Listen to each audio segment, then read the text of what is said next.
Hello, and welcome to the meeting. This meeting is now being recorded.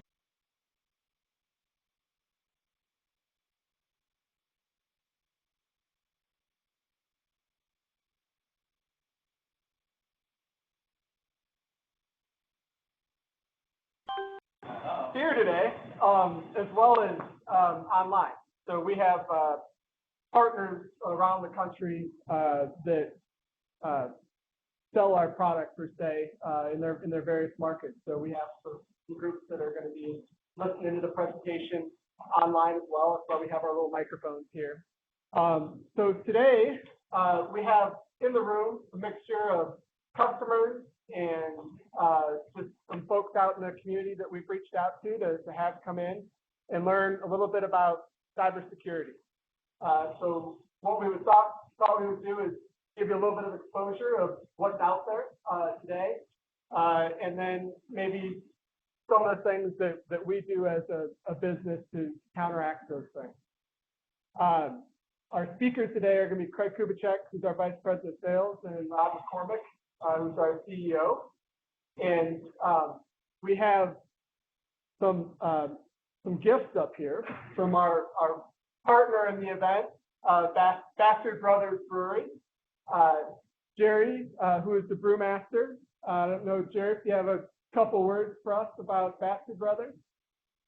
Come on up. So while he's coming up, we created a little bit of a game here. If you ask a question or otherwise interestingly engage in this conversation, you get a t-shirt or a mug. Okay? Everybody gets so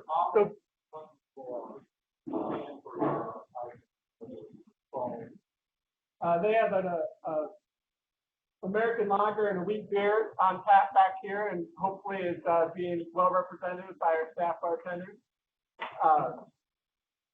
And by all means, if the talking gets a little bit long and you need to go fill up, our bartender's not going away. So go have a beer. Nobody's going to be offended at all. So with that, Jerry, I turn it over to you. If you want to tell us a little bit about you guys.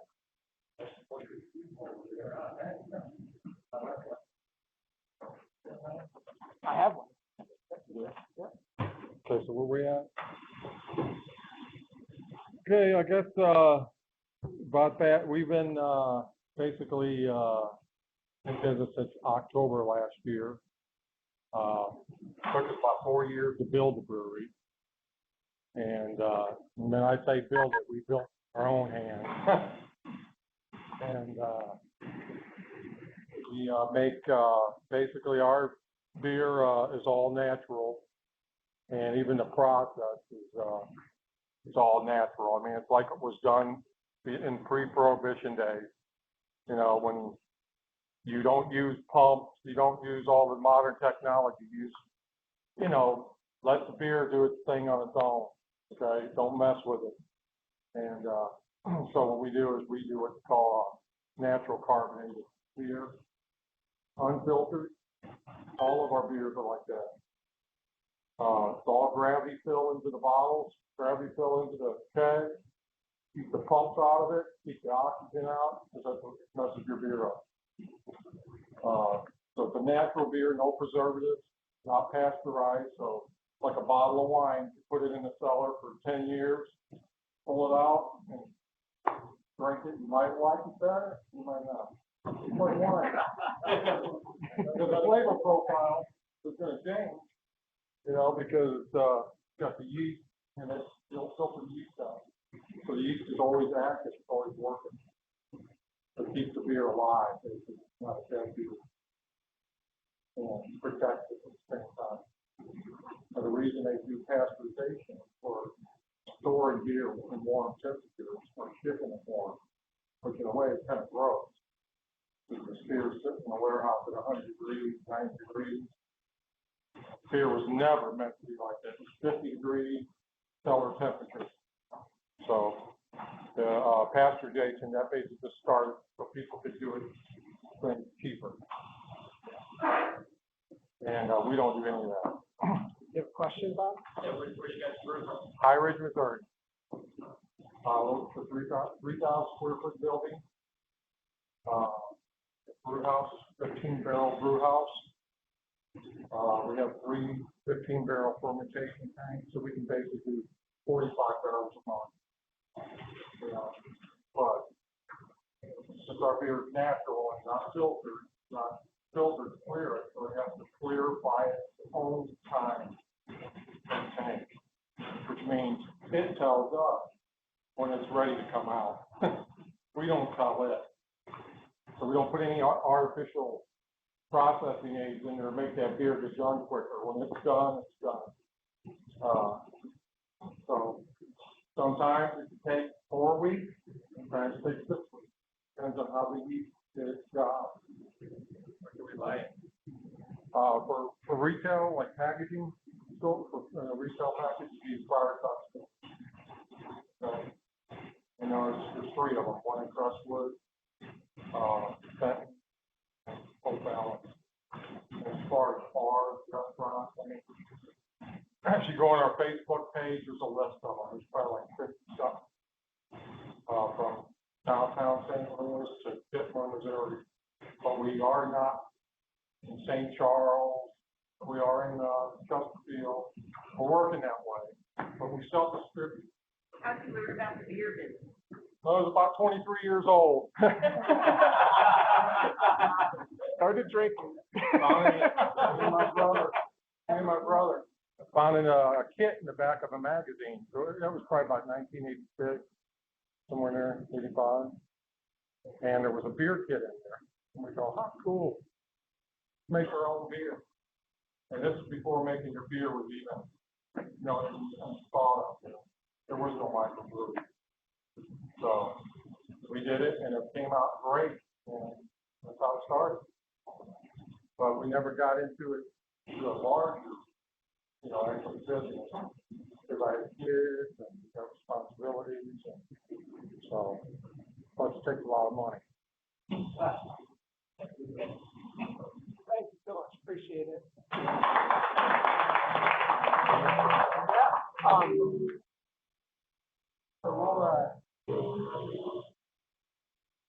T-shirt for those that ask questions, or cups, or which would you prefer? T-shirt. All right. Everybody got a bottle opener? Yeah. I think. Do you sell glass bottles or cans? Glass. No can. No can ever. Are they like drop 16 ounce? 12.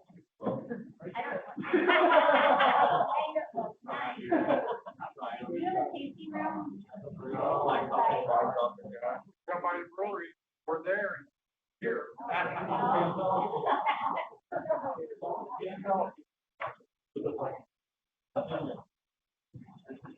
All right.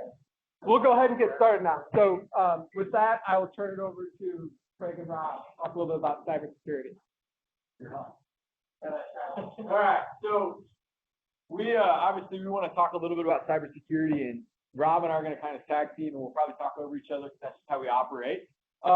So as you guys have questions, feel free to interrupt us. You're not going to hurt our feelings whatsoever. We may repeat your questions just so that the folks online can hear them. We'll also get questions from online as well as we're going through this thing. So why we're here, and I'm going to let Rob kind of kick this thing off, is over the last year specifically, the last 6 months, the state of the union, so to speak, when it comes to all things cybersecurity has just grown exponentially. And so I'm going to let Rob kind of talk a little bit about where we find ourselves today, and then we're going to dive into a handful of bad guys that we'll pull up in a minute. But if you want to kind of give us your view of the state of the union. I'll speak, expecting a longer intro. That's all you got.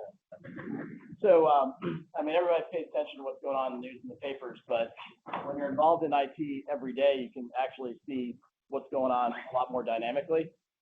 Even a year ago, the threats were pretty static in nature. So, for example, the viruses didn't change every day. The ransomware stuff was pretty static, where you could filter out a specific thing coming in. And so the antivirus software and all those normalized, what I call static wall approaches, worked well. Over the last 6 months, it's been an exponential increase in all types of attacks.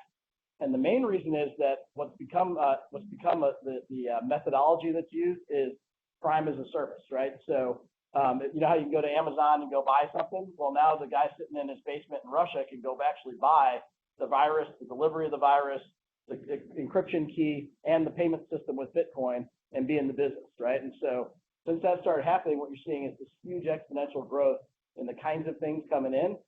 And the other thing that's happened is that the long view attacks have also become a lot more common. That's the one where they actually get in, they take a lot of time, they watch what's going on, and next thing you know, you're wiring money to China, right? We actually had a customer that did that. And so the approach that's always been good that you get with your normal financial audit, et cetera, is, are your servers patched? Do you have a firewall? All of those types of things no longer are sufficient, right? So just having antivirus and a firewall and having all your servers up to date doesn't keep this stuff from happening. It used to be that whenever, you know, you got ransomware, and you could always go back and say, why did you click that? It was obvious that that was, you know, a virus. You can't do that anymore because you will see an ad that looks like a regular ad, like for the Gap. Click on that, and next thing you know, you've got ransomware because they hijack all the ads as well. So all of that stuff makes it so that now it's impossible just through employee behavior and a static system to keep your data secure. The other part of it is the downside has gotten a lot bigger as well. So whether you're in an environment that has regulatory overlay, you know, so whether it be HIPAA or ITAR for defense guys, or, you know, FINRA or whatever it is, if you actually get hacked and something happens, the downside is not just, you know, your business is down for a little bit or you lost some data. There can be huge financial penalties, and sometimes you may be out of business and still owe the money, right? Because all of these guys have large regulatory umbrellas. So you really can't just ignore it anymore. And just sitting around not knowing what's going on and being happy about that sounds like a good idea, but once you put the dynamic systems in and see what's actually going on, it's really, really scary. So we have a set of dynamic umbrellas that go around what I call the castle that's already built that look for these kinds of behaviors, and we're gonna go through that a little bit at the end. The main thing is that you got to make sure that they can't get inside the wall through one of your employees if you're the business owner. And so again, it used to be you could just train them not to do silly stuff. That just doesn't work anymore. So, but that's how they get in. They will get in because they got into somebody's computer inside the firewall, and then they attack from the inside instead of coming from the outside. So as Craig goes through this, we're going to go through some of the different types of attacks. What I can tell you again is that ransomware just by itself now, there's a new version of that literally every day. And the only way to protect that is with dynamic edge protection because none of the antivirus stuff catches it. So do kind of what Rob was talking about. So our company culture obviously is a little bit of fun. We have beer taps in the bottom of our basement. So we're going to take these bad guys, and we can give you guys access to this presentation because for some of you, it may be a little bit small, but we're going to go through some of these bad guys, and we creatively named some of them. My favorite up here is Tina Trojan. And we're going to talk a little bit about these specific threats that approach. So the folks in the red are kind of your traditional hackers, the ransomware that Rob alluded to, and then the folks in the blue, they might not feel like bad guys, but trust me, when they start poking and prodding from your auditors and your regulators, they feel like bad guys. So we're going to talk specifically about some examples of what those are, how those are affecting it, and then on the back half, we're going to talk specifically about how you should start to think about dealing with those. Obviously, we're going to share some of our insights of what we do for our customers, but then also in the same vein that you need to be thinking about these because they're very real threats, whether you believe they're there or not, they actually exist. So the first one we're going to look at is good old Theodore the Thief, right? So this is your standard guy who has a laptop and it gets stolen, right? So interestingly enough, good old government, U.S. House of Representatives had about hundreds of thousands of dollars stolen via computers, literally stolen. So you may not think someone's going to walk into your office and steal your server out of your room. That might not happen. But your laptop, your iPad, you fill in the blank. And then what you got to think about is not just the actual device itself, but now you have all sorts of company data that now is sitting there. And so it's always interesting to us when people start talking about cloud computing. They're like, oh, I'm scared of the cloud because they like to see the, their shiny lights blinking. But you don't think about what happens when the janitor comes in and puts USB cable in and steals all your data, or your laptop gets stolen, right? So that's kind of one of the very, very general threats that are out there. From there, you get into good old Betty the Bad Bot. So Betty Bad Bot are these viruses and bots that are floating around, and they're looking for holes in your infrastructure, or from a technology standpoint, they're looking for ports, right? there are all sorts of these types of viruses that are getting in. So, Rob, do you want to talk any more specifically just around the bots, ports, what that actually means from a technical standpoint? So the numbers are, we've got some numbers later in there, but basically what happens is you go to one of those bad ads and it puts a little piece of program on your computer and you don't know it's there, right? And then what it does is they get networks of these things reporting back to the guy that put them out there, and they're looking for ports that are vulnerable from inside, and they're also looking for traffic on the network, et cetera, so they can figure out how to get into your data, right? And the problem with these is it's very much like, if you have just in your body an infection that you don't know about, there's nothing obvious. It's not like the old virus where, it pops up the screen or your computer blows up. They're actually deliberately not doing any of that stuff so they can send back information. This world now, they'll have networks of thousands and thousands of these. And again, they buy these infections, so they go online, they can buy infections, and they pay like $1 for every machine it actually goes on. And then those networks come back, and what they do is they have thousands of them out there. Only one of them has to find something interesting, right? And so the best way to think about this is, again, you would not go out of the country without getting the right vaccinations because there's all those diseases out there. This stuff is very serious and again, exponential where we are today. So if you have an on-premise type of a server environment today where you've got a firewall on site, there's a good chance if you ran any kind of threat scan on that, it's going to find lots of quote-unquote ports that are open that these bots are trying to find holes for, okay?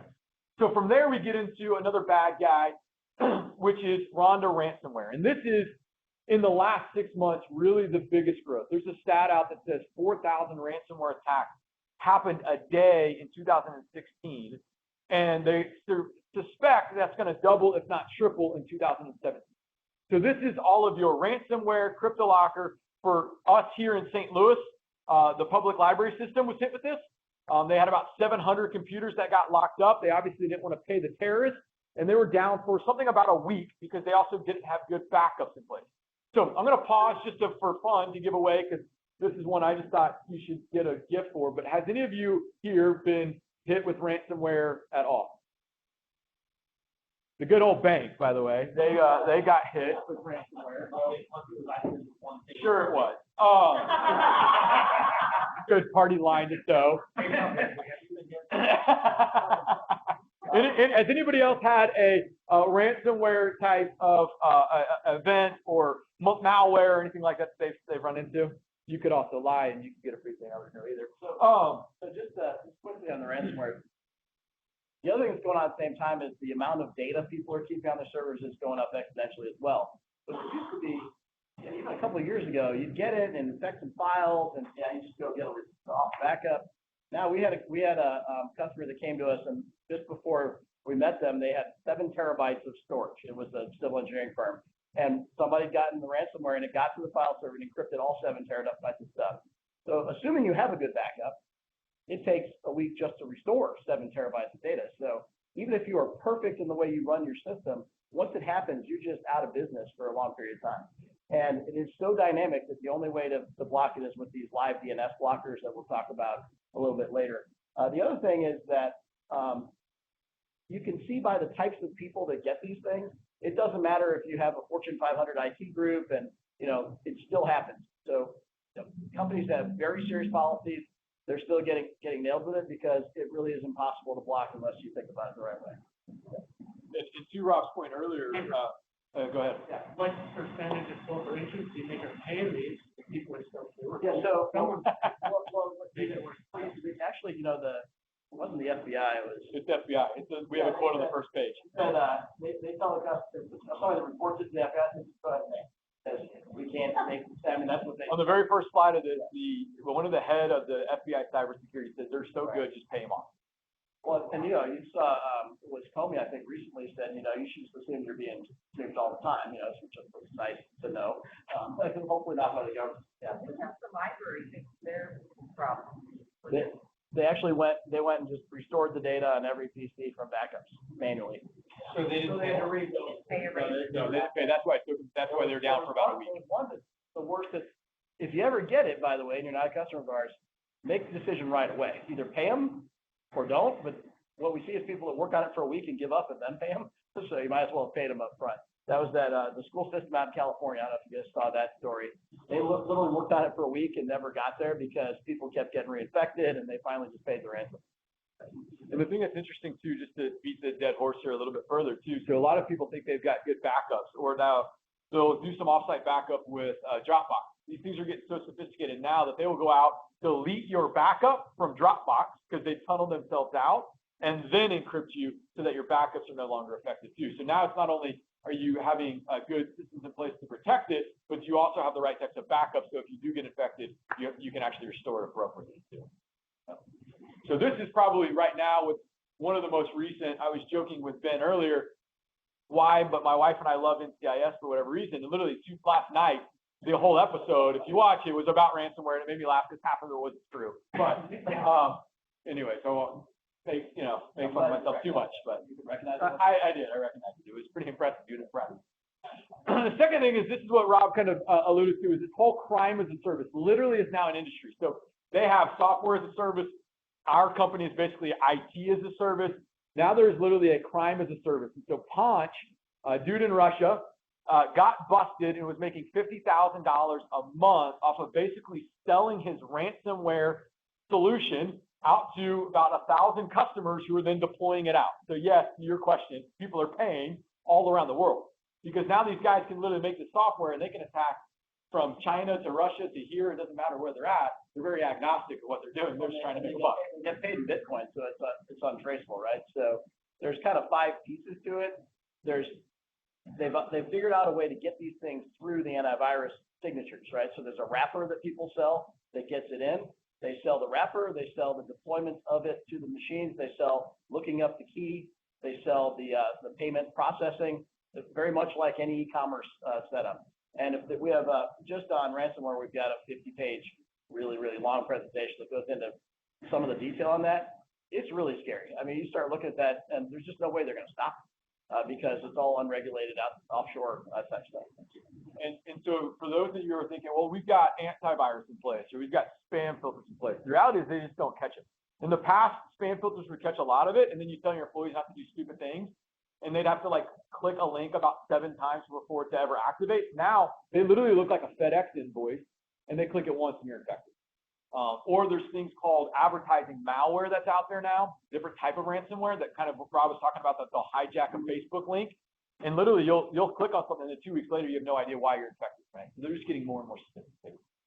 So the next kind of bad guy is Phil phishing.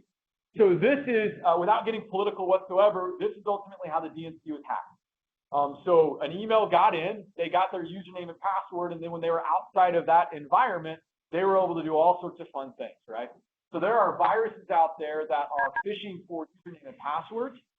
There's also viruses out there, they call it now more spear phishing, where people are being more strategic, where if you're a company that puts all of your employees' names out on your website, they will literally go to your website and go, all right, here's CEO, and here's the CFO, and I've got their email.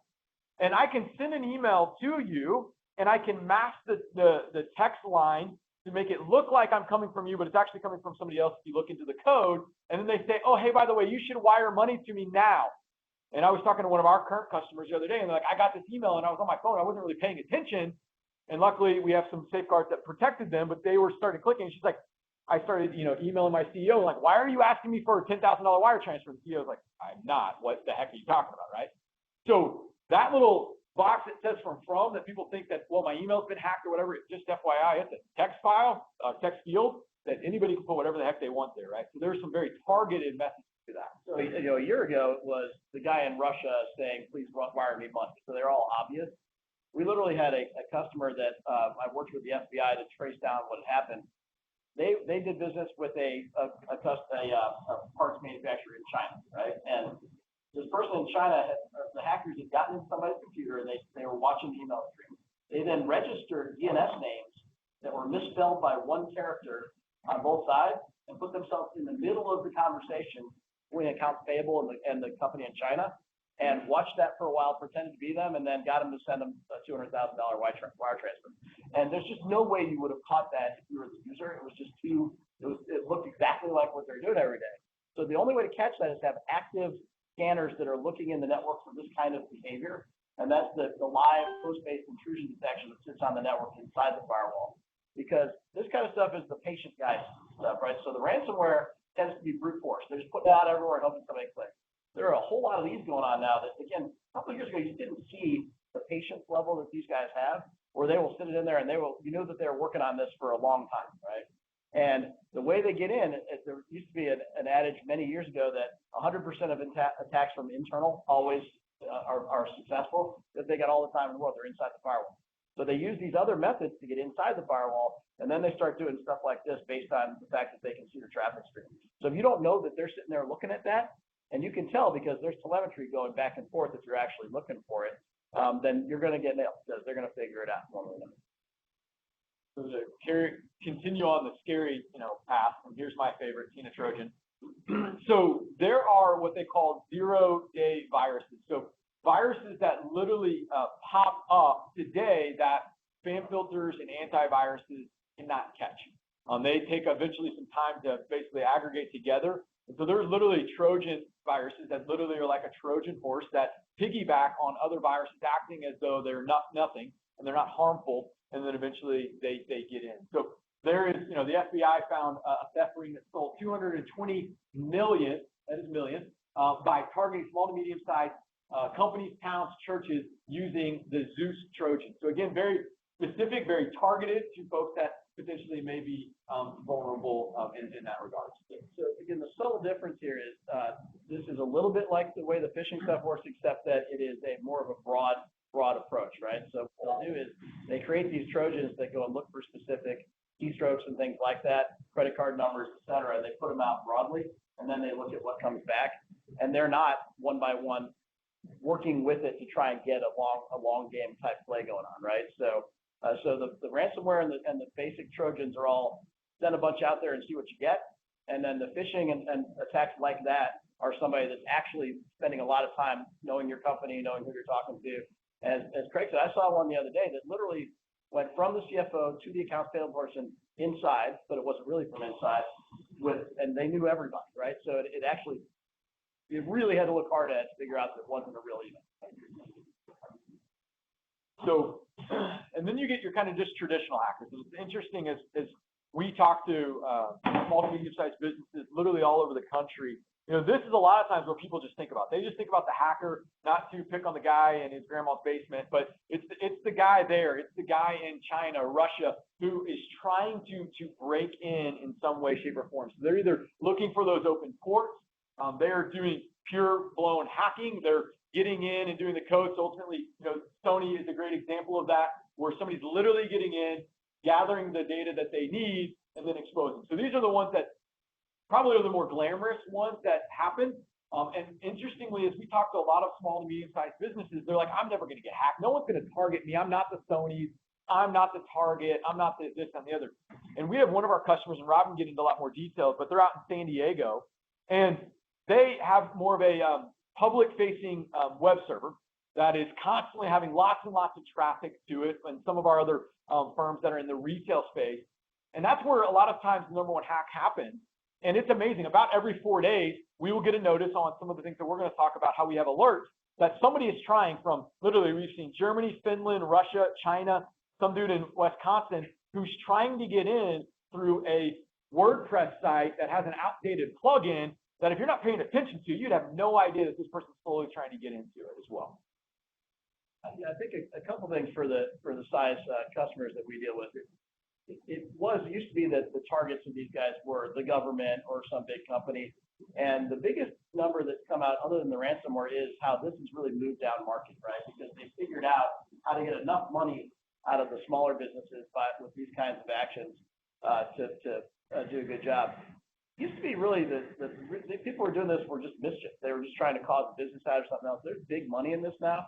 And where there's money, there are people that want to make it.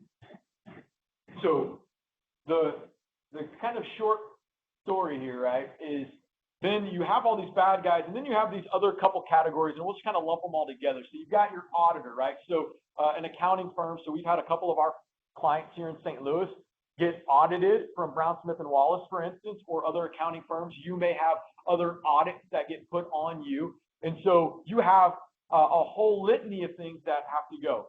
The next one is more from the auditor, right, or the regulator, excuse me. And this is coming from industry. So Rick works at an aerospace industry, and they've got to be DFARS compliant and ITAR compliant that's coming on them from the Department of Defense. We've got healthcare clients that have HIPAA regulations. We've got folks in town that are in the financial space that are getting audited and so forth and so on, right? And we have others now that are in the customers. They're customers. Keith and I were on a call earlier today with a customer out in Washington, and because of the type of business that they do, their customers are now requiring them to have various levels of IT requirements, such as SOC 1 and 2 compliance, such as this, that, and the other, right?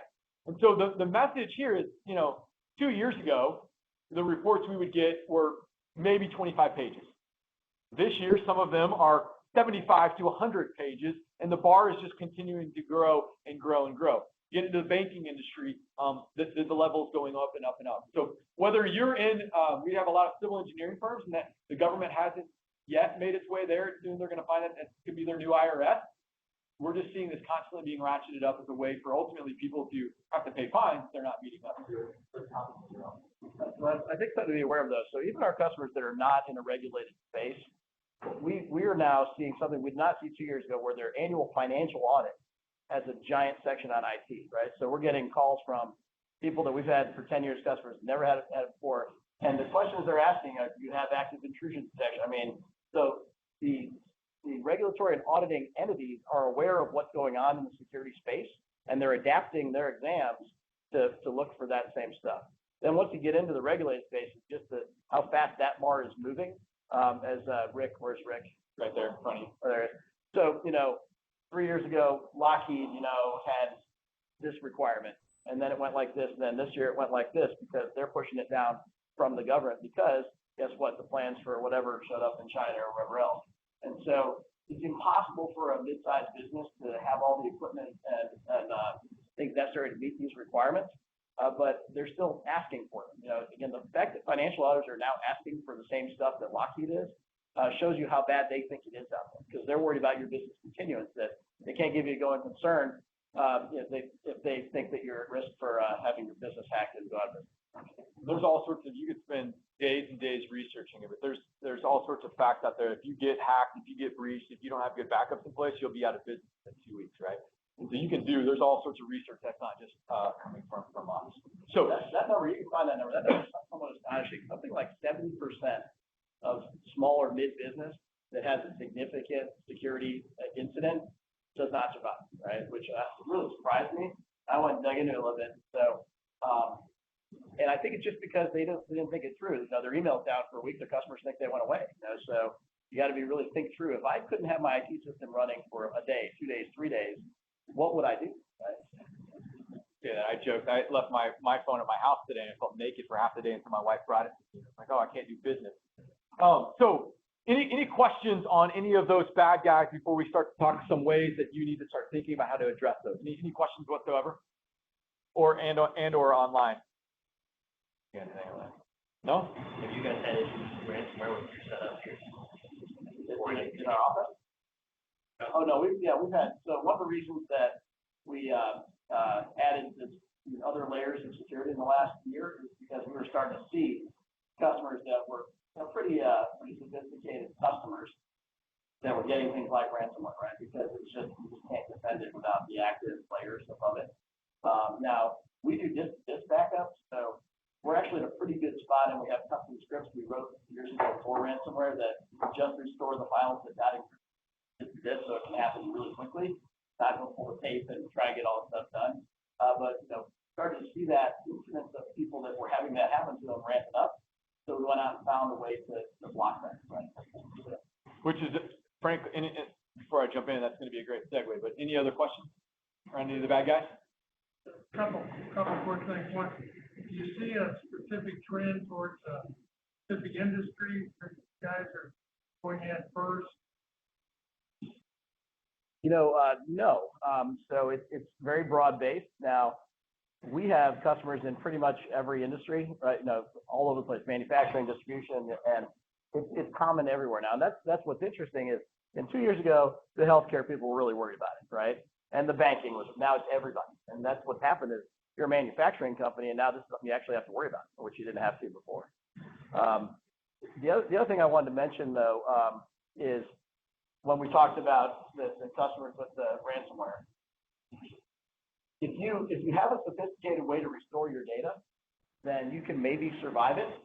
The problem is that if you have anything fail in that umbrella, right, that maybe the backup from yesterday failed, right, and they get you, then the risk side of that equation is really, really big, right? And so the systems that are out there now can prevent it from happening. A couple of years ago, they really were not able to prevent this stuff from happening. What are you guys seeing from one type of threat? A ransomware platform. So I would say the two that we see regularly, ransomware we see all the time. And the one that is just way more active than I thought it would be is these long game attacks that people are doing, where they're getting weird emails back and forth. We have now part of our enhanced product that is active intrusion detection at the host level. We're just looking at every packet in and out of every server and every workstation, and they look for patterns using big data analysis, et cetera. And the stuff that finds that you would never have known was going on is really, really interesting. Just looking at those reports. And I always tell people, a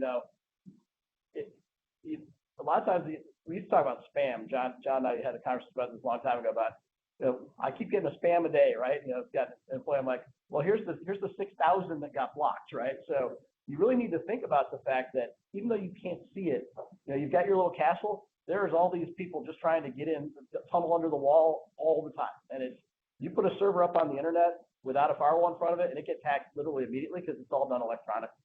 They'll find that server literally that way. Out there gaining access through printing devices now, analog print device for print servers. Yep. Different approach to securing that. There is. So to our view, and we'll talk about it a little bit, is you got to start with don't leave the keys in the car, right? So make sure your servers are patched, make sure you have good passwords and all that fun stuff. Make sure your data is in a good data center.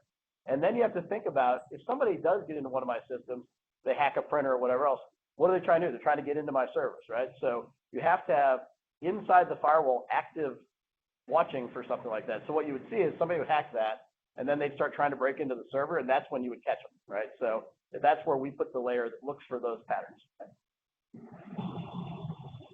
So what we're gonna walk through some of our methodology on how we handle security. So again, we want this to be educational. We would obviously be reminiscent in our building. We want to share what we do. So what a piece of our solution that Rob alluded to is what we call our managed security suite. And so there are some layers to that we're going to kind of walk through, that even whether you're using a solution like ours or you have an on-premise solution you're trying to figure out, you got to address all of these things. And so we're going to hit on how we solve it and how you should start thinking about it.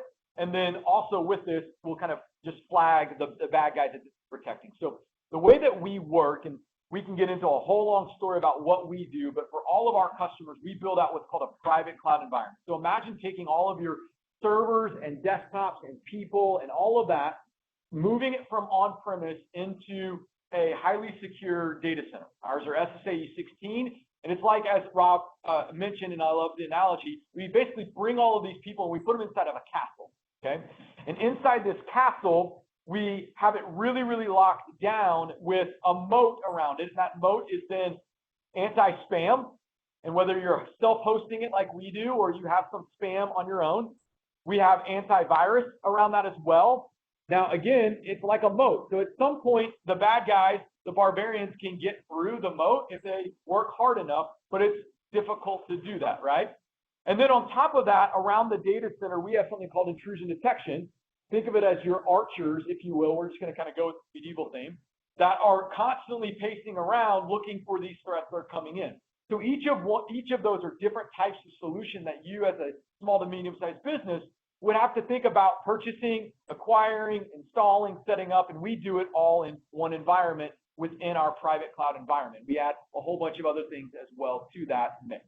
Okay. Let's talk about that for a sec. So, in 10 years, knock on something, we've had no breaches or data loss for any of our customers. The reason we came up with these layers on top of what Craig just talked about is because we're worried about it. Because that's what we see out there. is pretty scary.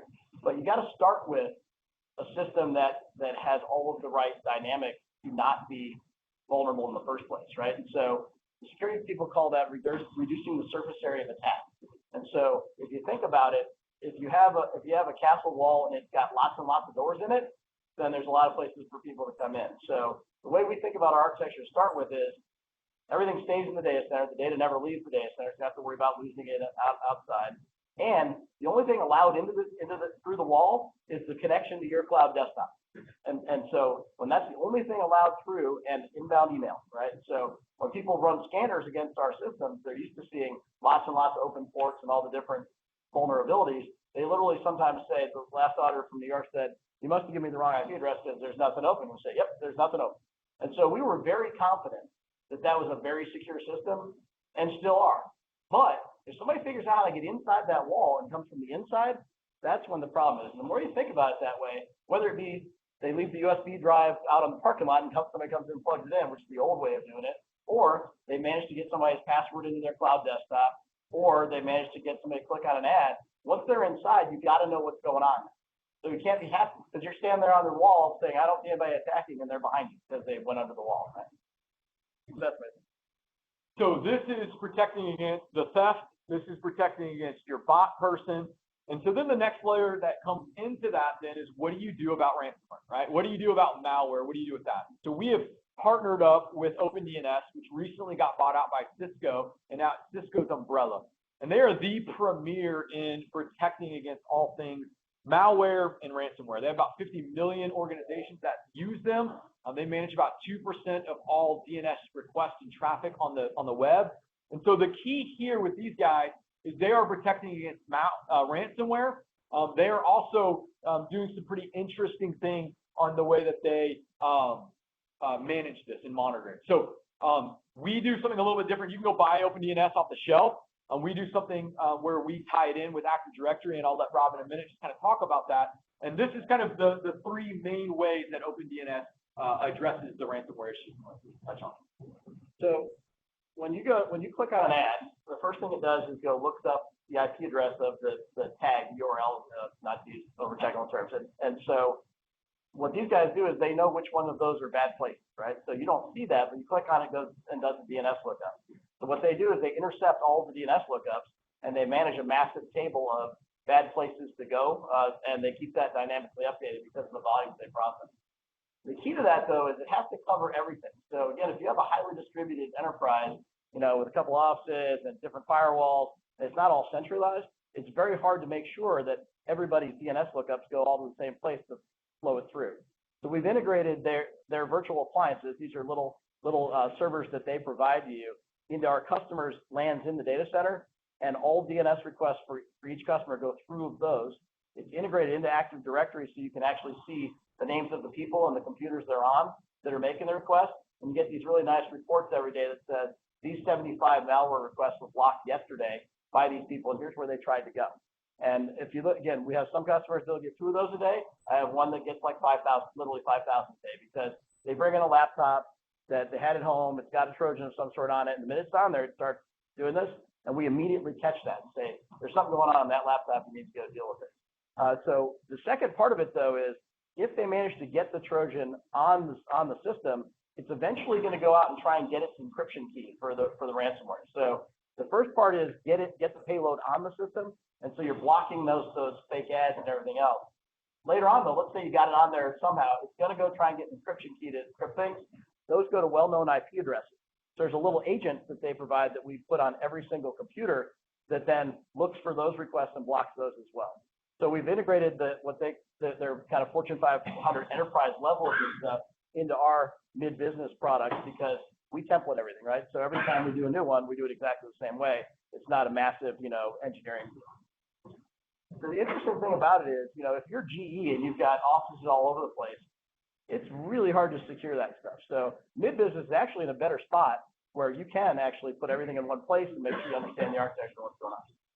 Then the last thing that it does is it provides kind of true content filtering. So you're obviously keeping your employees from going to adult sites. You can limit and kind of guide employee productivity. So I don't want this group of people being on Facebook, YouTube, things of that nature.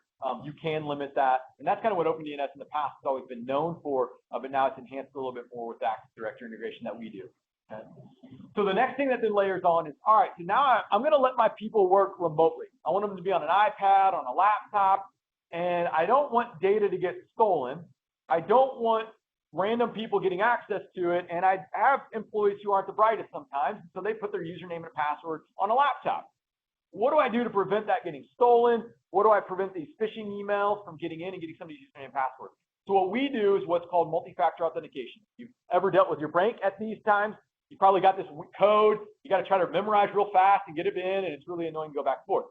Well, we kind of went through a lot of beta testing on that, and so what we do is any of our customers, when they want to work remotely, if they have this in place, they get a phone call. So I could be on my iPad right now, I could fire this up and steal this whole session and be on my iPad.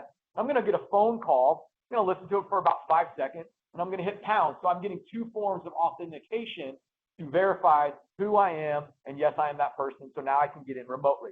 There's a whole log of who got in, when they got in, all that kind of good stuff. So it's really the only way to protect employees from giving their passwords away, getting their passwords stolen, and things of that nature. So one of the nice things about cloud desktops is because they stay in the data center, that's where your data stays. So that's safe. Unless somebody that you don't know is connecting into it from outside your office, right? So you can see who's sitting at the desk and logged in, but because of the mobile access that you do with the cloud desktops, you want to know that somebody outside the office is who they say they are. Because if Rick, leaves his password lying around and somebody gets into Rick as the president's desktop, he's got access to everything, right? So this actually is a really, really big thing right now where they're trying to find these passwords so they can get into an internal system so they can go at it. And multi-factor lets you know that it is who it is when they're coming in. This is starting to be required by a lot of the regulatory umbrellas.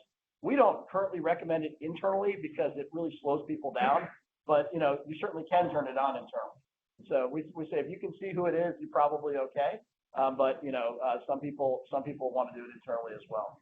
Until they come up with easier ways to do multi-factor, I think just people that have to log in every time they go to the bathroom is going to really wear them out. They actually have, I read the other day, they're putting RFID chips in people's hands. Did you guys, anybody read about that? Not like the chip you put in the dog. They put it in here and then use that to log into their computer. So now they have to chop the hand off and bring it in. So again, we're trying to make sure that anybody that's inside the castle wall is who they say they are, right? And that's what multi-factor does. This is probably from a regulation and auditor standpoint, this is the one thing that over this last year is really the new kind of standard that you have to have. So for HIPAA specifically, you kind of have to have this at the next level. So from there, this is blocking the phishing guy, the people giving their password away. And then what I'm most excited that as a company we've partnered with is a company called AlertLogic. They are best in breed. So Forrester is it's another kind of like Gartner is, and they have rated AlertLogic above CenturyLink, Symantec, IBM, kind of all of these big names out there when it comes to managed security. And so everything up to this point has been looking for the known threat, the viruses that they know, the employees that you should know who they are. And this is looking for what's called a zero-day threat, the threat that comes up today that no one knows about. They're looking for the hackers, things of that nature. And so what AlertLogic does is they are doing host-based intrusion detection. They're doing massive amounts of data research that I'll let Rob get into in just a second. And then they have a 24/7 security operations center down in Houston that are literally watching basically ones and zeros, looking at every single traffic pattern that's coming in and out of your data center. So, just to give you guys a perspective, for a small to medium-sized business, you can never have a conversation or relationship with these guys. It takes about a minimum of 75 servers to even start to work with these guys. So it's for big data centers. It's for companies like us that can do economies of scale. It's for the GEs of the world. But the reality is they're looking for the exact same things that small to medium-sized businesses need, but there's no real great option unless you're using, frankly, a company like us or a solution like us in some way. So what it does is it does a massive amount of data research that I'll let Rob talk to. So what the way this works is there's an agent that sits underneath the operating system on all of your servers, right? We don't do it on the desktops because there's no data on the desktops for somebody to steal. What we want to see is if somebody broke into a desktop and then is trying to get into the server. So if you have one server or 20 servers, this little shim goes on there, and it literally takes every single network packet that comes in and out and sends it off to another one of these virtual appliances that's running in the data center. to analyze that traffic pattern. And then as it finds signatures they're looking for, it uploads all that data to their security operations center, where their analysts then go and take a look at these patterns. And then as they see patterns that look like an attack that they know of, they send back to us a trace of the attack, and they keep all the data for forensic analysis as well. The other thing they're doing is every Windows log event is going back to them. We have a lot of log events. So and then they have analysts that look at those logs, again, using these patterns. So they have this massive big data, correlation engine looking for these things. And because they run their own honeypot, what's called a honeypot network, where you put things out there that people go and attack, so you see what they're doing. So these guys, this is what they do every day, and they're the top one in the field. And because of our scale, we're able to provide that to our customers at actually a very, very, almost a trivial price for what it does. And this is where, when we started rolling this out, that's where you find some very interesting stuff, that somebody's been knocking on the door of this server for X period of time. Interestingly, we've seen very little internal to data center. The ones that popped up right away are customers that run commercial websites, right? So that have a real website where a lot of people go, not your brochureware site. And we don't have a lot of those customers, but those are getting knocked on constantly. So we get these alerts. They then will, if it actually gets to the level where it's an active attack, they will get on the phone, they'll help us block it and all that type of stuff as well. And the detail that you get in these reports is literally every single packet that went in and out, how they traced it, where it came from. And it's really, really interesting stuff. It can be a little deep, but that's the level of looking that you have to know that these things are going on. So what Alert Logic is looking for, right, is that Tina Trojan, as I will call her. They're looking for their hackers both externally and internally. So the person who hacks your print server and then is trying to get into your server, they're looking at all of this traffic pattern. So in our model, what happens is we have an application server, and then an application, as Rob alluded to, that gets put out. And then there's a team in Houston that's literally looking at all the data. And if they see these alerts or whatnot, they let us know. They also let us know if there's false positives. So here's kind of one incident that's happened. For example, one of our clients that is in San Diego, they have this. They got through their WordPress site, and literally within about a matter of 12 minutes, 15 minutes, we know that we need to hard block that specific IP address. We should tell them to update their WordPress plugin and various things of that nature. So what a lot of folks have with their, call it SonicWall or their WatchGuard or whatever, they have a firewall that may have intrusion detection, and that's more kind of at an edge level. It's not at a host-based level that's literally looking at the ins and outs, and they're not keeping log data. So a lot of the HIPAA and a lot of the audits, they want you to have historical logs for about a year. Is that correct? 2 years now. 2 years now? Yeah, on Windows logs. So this particular incident was a multi-day attack, and you can actually watch the pattern. They send you the whole pattern. First, they started looking for what ports are open on the server. Then they figured out what kinds of software on the server, and they run these little scanners, and you can actually see that. Then they figure it's got WordPress, and then they're trying to look for the WordPress vulnerabilities. Then they found an old version of WordPress, and they started going to the next step. And so these guys watch that going on, and then they say, okay, this got to the point where we need to block it. And so literally multi-day patterns that they're recognizing using these computer engines that look for this stuff. It's actually a little bit creepy. So then what all this ultimately generates, right, is for then the quote-unquote nice guys that feel like bad guys, right? So for your auditors and regulators and customers, in our model, what we're able then to do is provide quarterly compliance reports for you as the customer, or for your auditor, or for your customer, as well as doing a very detailed penetration test down to the granular level, right? And so if you're just having an on-premise server with a SonicWall firewall with some basic backups, and you let your employees have admin credentials and all that fun stuff, right? The next thing won't happen. You're not going to be compliant, right? So we recently had one of our aerospace, not Rick's company, but a new prospect of ours who was coming to us, and they had one of these audits, this DFARS, and their score was not anywhere close to passing. And for them to continue to do work in that space with Lockheed Martin and whatnot, they had to get that up very quickly, but frankly, by the end of this year, right? And so some don't have that drastic of regulations put on them, but you do need to be thinking about this even as a small to medium-sized business, what you're going to do, okay? So at the end of the day, you need to be compliant one way or another, right? So whether you have that in place today, you're working with an MSP, you have an internal IT guy, I could have lots of conversations about how we could help solve those problems. And so I'll hold off that piece, the last quote unquote sales pitch, but any questions around some of this that we've just recently talked about?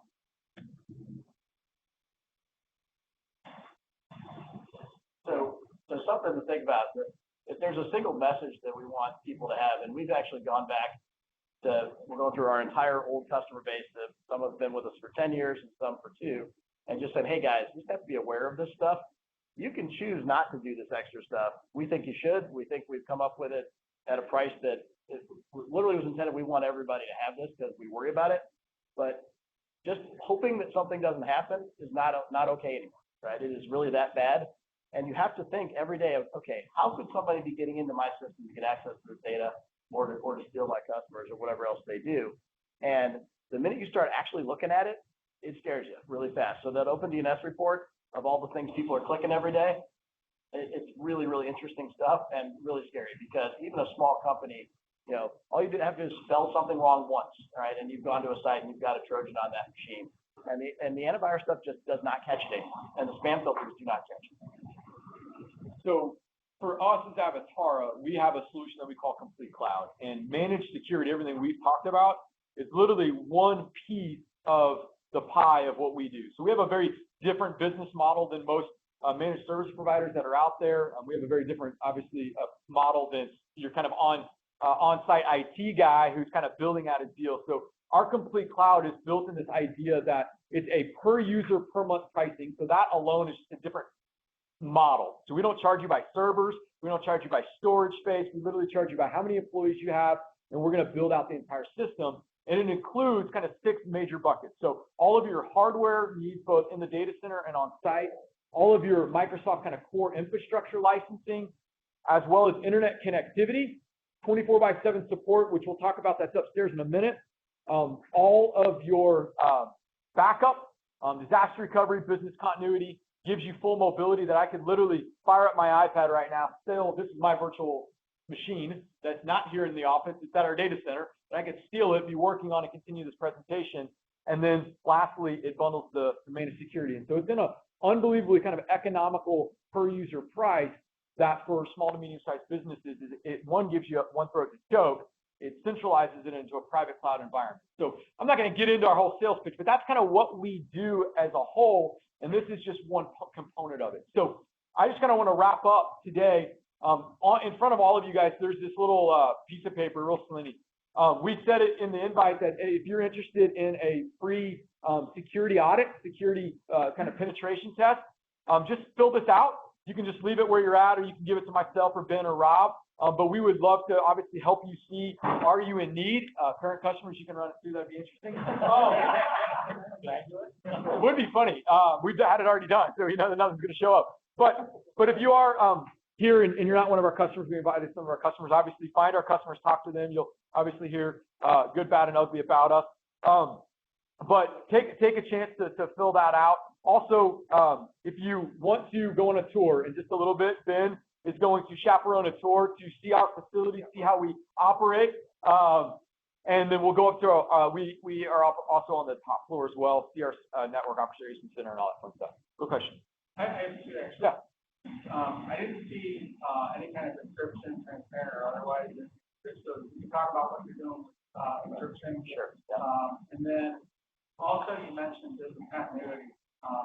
So I'd be interested to know how many data centers you have, how you're replicating those data centers. So if you were to have an outage, Sure. Yeah, absolutely. 500 year earthquake in St. Louis in your data centers, and how are you handling it? Yeah. So let me just repeat that for the folks that are online. So the question was twofold. One, just encryption. What are we doing around encryption? And 2, from a business continuity, what's our data center redundancy look like? All that fun stuff.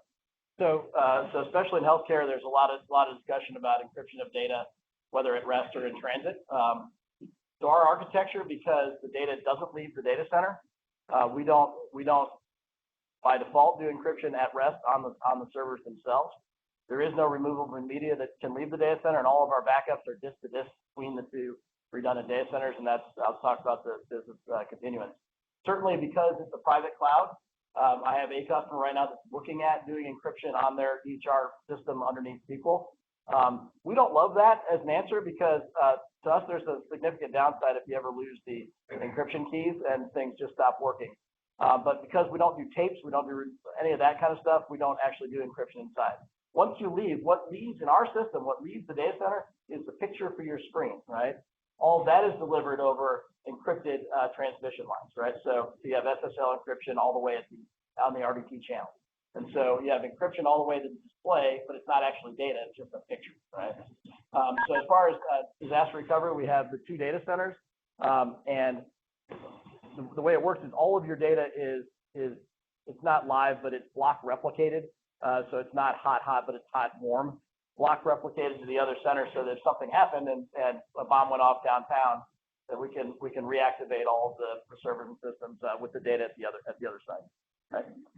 The nice thing about live, meaning disk, right, is that we have 30 days of live snapshots of all of the data from all of the different servers.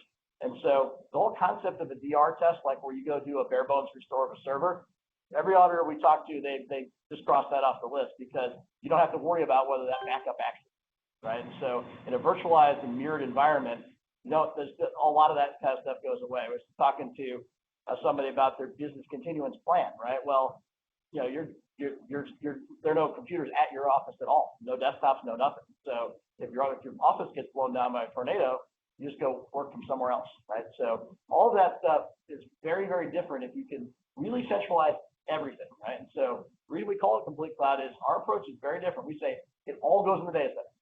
Everything stays there. That allows you, by the way, to have a very different security approach, right? The minute you start having hard drives with data on them spread around, you've got a very different thing to secure. And I'd even take that a step further. If you go to a hybrid solution, now you've got either data locally or at a data center, but then you have it somewhere else, right? So a lot of our aerospace and our defense contractors, they can't go to things like Office 365, Microsoft Azure, because they're a public cloud environment, which we didn't really even get into. But because you don't know where your data is, we have a customer of ours down in Dallas. They're in the financial firm, mortgage industry. Part of their audit was they needed to literally see where their physical data was. So part of their security audit is they had to come fly here to St. Louis. We're going to take them on a tour of the data center with their auditor and go, here's it is. Let me show you the rack. And then, that's just a piece of their piece of the pie. So this may or may not be interesting, but I do think that's a good point to make. Public cloud services, whether it's email, Dropbox, ShareFile, any of those things, you don't really know where your data is, and you don't know, who's looking at it, right? So for our spam filters, we don't use a third party out in the network spam filter. We operate those in the data center. So your mail comes here, gets filtered here, it goes out. Our file sharing things like Dropbox, we call it File Cloud, that data stays here, right? So those servers that run that are here. So as we add services, because we have customers that have to know where the data is all the time, I'm uncomfortable with the data being anywhere else, right? And so the other thing is, if you go to like an Office 365 for email, for example, and we got to be one of the only people that's pulling people off of 365 all the time. It costs more money, but that we don't like it. You just have no idea what Microsoft's going to do to you, right? We have one customer that decided they want to stay with Office 365. We have more problems with that email than our entire customer base combined, because there's just no visibility into it, right? And so an email didn't show up, great. So with ours, we can still look at the logs, we can figure out what happened. And the same is true with archiving solutions and everything. So think about, as you're looking at ancillary services, where is your data going and who can see it, right? And that's something people don't always think about, but you really should. Yeah. Speak to the, what's going on right now with mobile devices. The Android versus iOS. Right. Is there a difference? There is. The Apple devices are a lot more secure from their security model. Because Android has so many variants and so many different implementations of it, there's a lot more hacks out there for the Android phones than there are for the Apple phones. We like the Apple phones for that reason. And of course, with today's Exchange server, you can remote wipe those just like you used to with Blackberries, et cetera. Some of the Androids you can, some of them can't, depends on how they implement it. So the Apple and iPad and iOS devices are very predictable in the way they behave, and there aren't a whole lot of exploits for them, right? The other thing to think about, again, in our model is, there's no data on them in the first place. So it's really just use the screen to see your view, yeah. So. And if you're using an old VPN, not old, everybody still uses the last VPN model, it's slow, it's clunky, you do have to worry about what devices, some of it will work better on that. Mac, PC, it doesn't matter. In our model, you can use literally any device you want. It's going to function the exact same way from getting into your cloud desktop. But the Androids definitely have lots of issues just because of the community that, it's the Linuxy guys, right? So that's the people like hacking that stuff in the first place, right? So it came from there. Yeah. Any other questions? Where is the other data center? It's out in XO in West County. Well, then we'll provide any kind of MDM cloud, like management solution in your cloud, or We don't, but the reason for that is that there's no really. go back to the screen thing. like- Yeah, it's just a view. So use any device you want to see your computer that's in the data center, right? And so I was just talking with somebody the other day about the laptops that people have, right? And so they've got the enterprise laptop with the docking station. It's in the domain. They put software on it. In our model, you don't do any of that, right? The laptop just connects into see your desktops. And so you don't have to worry anymore. You don't have to buy enterprise level laptops. You buy cheap ones with Windows Home on it because it doesn't need to go in the domain. You don't have to update them. You don't have to worry about any of that stuff because it's just a device to view your screen. And so it definitely changes that game quite a bit.